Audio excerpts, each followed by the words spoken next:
മുതലാളി, പുതിയ ബോട്ടൊക്കെ വാങ്ങിച്ച് നിറഞ്ഞല്ലോ, എങ്ങനുണ്ട്? മീനൊക്കെ കിട്ടുന്നുണ്ടോ? വലിയ കുഴപ്പമില്ലാതെ പോയിക്കൊണ്ടിരിക്കുകയായിരുന്നു.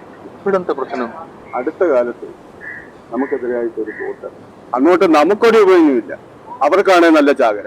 അത് കൊള്ളാലോ, നമുക്ക് ആ ബോട്ടിന് ഒരു പണി കൊടുത്താലോ? ഞാൻ പലപ്പോഴും അത് ആലോചിച്ചു, എങ്ങനെ പണി കൊടുക്കാന്? അവന് പോലീസുകാരെ നല്ല പിടിപാടല്ലേ. എന്റെ ബുദ്ധിയിൽ തോന്നുന്ന ഒരു കാര്യം ഞാൻ പറയട്ടെ. ഒരു അന്ധവിശ്വാസമാണ്, പക്ഷേ അത് എനിക്ക് വിശ്വാസമാണ്.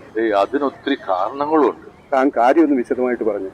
എന്റെ തറവാടിനടുത്ത് ഒരു ആളുണ്ട്. അയാളുടെ പേര് പശുപാൽ. അയാൾ ഒരു സാധനത്തിൽ കണ്ണു വെച്ചാൽ ആ സാധനം അപ്പ തന്നെ.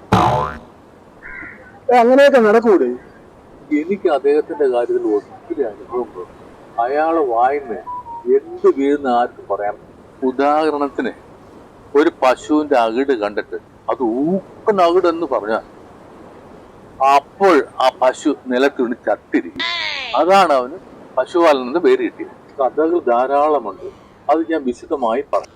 കേട്ടപ്പോ അത് കൊള്ളാം, ആരും സംശയിക്കത്തില്ല. നമുക്കതൊന്ന് നോക്കിയാലോ? താങ്കൾ അതൊരു കാര്യം ചെയ്യും, അതിനുള്ള ഏർപ്പാടുകൾ ചെയ്യും. എല്ലാം രഹസ്യമായിരിക്കണം. ഞാൻ നോക്കിക്കോളാം, അദ്ദേഹത്തിന് ഞാൻ സംഘടിപ്പിച്ചോണ്ട് വരാം.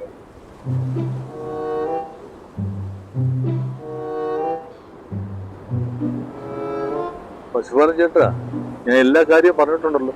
ഞാൻ എന്തുവാ ചെയ്യേണ്ടതെന്ന് പറഞ്ഞാൽ ചേട്ടൻ ആ ബോട്ടൊന്ന് വരുമ്പം ഊക്കം ബോട്ടൊന്നൊന്ന് പറഞ്ഞാൽ മാത്രം മതി. അതെന്തൊരു കൂട്ടാ?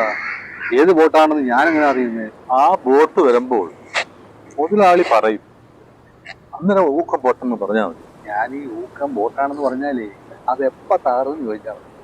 അതാണല്ലോ നമ്മുടെ ആവശ്യം. അതെ, 1-2 ബോട്ട് ഞാൻ മുക്കിയിട്ടുണ്ട്. അതിലെ ഇൻഷുറൻസ് കിട്ടാൻ വേണ്ടി വിളിച്ചോണ്ട് പോയതാ. അത് മുങ്ങുകയും ചെയ്തു. ഇതൊന്നുമല്ല, കാര്യമെല്ലാം പറഞ്ഞിട്ടുണ്ടല്ലേ? അതെ, ആ ബോട്ട് വരുമ്പോഴേ ഇങ്ങോട്ടൊന്ന് പറഞ്ഞാൽ മതി. ഞാൻ പറയാം. ആ ബോട്ട് വരേണ്ട സമയമായിട്ടുണ്ട്. അതാ വരുന്നു, അത് അവന്റെ ബോട്ടാണ്. ഞാൻ കാണുന്നില്ലല്ലോ. ഞാൻ കാണുന്നില്ലല്ലോ.